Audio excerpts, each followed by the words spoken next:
Hi everyone, my name is Dr. Seng. I'm a medical oncologist, which means I treat cancer patients. Today, I'll be sharing more with you about head and neck cancers. What are cancers of the head and neck? They are cancers that usually begin in the internal surfaces inside the head and neck, for example, inside the mouth, the nose, and the throat. These cancers are often referred to as squamous cell carcinoma of the head and neck.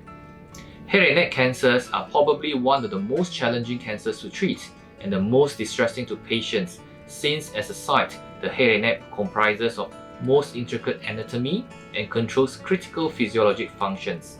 It may not seem like a very large area of the human body, but the majority of our 5 senses are concentrated in this small prime space: sight, sound, smell, taste, and touch. What are causes of head and neck cancers? Alcohol and tobacco are the 2 most important risk factors for head and neck cancers, especially cancers of the oral cavity, oropharynx, hypopharynx, and larynx. At least 75% of head and neck cancers are caused by tobacco and alcohol use. In recent years, infection with cancer-causing types of human papillomavirus, or short HPV, especially type 16, is a risk factor for some types of head and neck cancers, particularly oropharyngeal cancer that involve the tonsil or the base of the tongue. In the United States, the incidence of oropharyngeal cancer caused by HPV infection is increasing, while the incidence of oropharyngeal cancers related to other causes is falling. Other less common causes will include betel nut chewing and previous radiation exposure. What are the symptoms of cancers of the head and neck? The symptoms of head and neck cancers may include a lump or an ulcer that does not heal, a sore throat that does not go away, difficulty in swallowing, and a change or hoarseness in the voice. These symptoms may also be caused by other less serious conditions.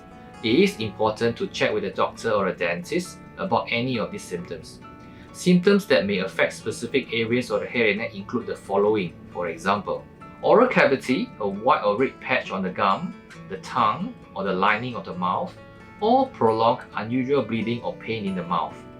For the throat and larynx, trouble breathing or speaking, pain when swallowing, pain in the neck of the throat that does not go away. How can I reduce the risk of developing cancers of the head and neck? People who are at risk of head and neck cancers, particularly those who use tobacco or alcohol, should talk with their doctors about ways that may be able to reduce their risk, including reducing and stopping them altogether.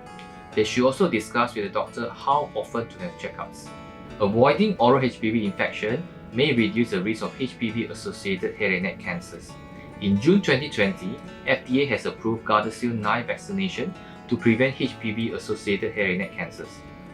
How are cancers of the head and neck treated? The treatment is largely dependent on the stage and the site of the head and neck cancer. In general, there are 3 modalities of treatment: surgery, radiation, and systemic treatment, or whole body treatment using chemotherapy, biologics, and immunotherapy. It is dependent. For example, early stage voice box cancer could easily be treated with surgery alone, but we need to consider organ sparing options, for example radiation with or without the addition of chemotherapy. Robotic surgery has been available and can be considered for patients with good outcomes. Previously, for advanced cases, the standard of care was chemotherapy with or without the addition of biologics, but there is a new form of treatment using immunotherapy.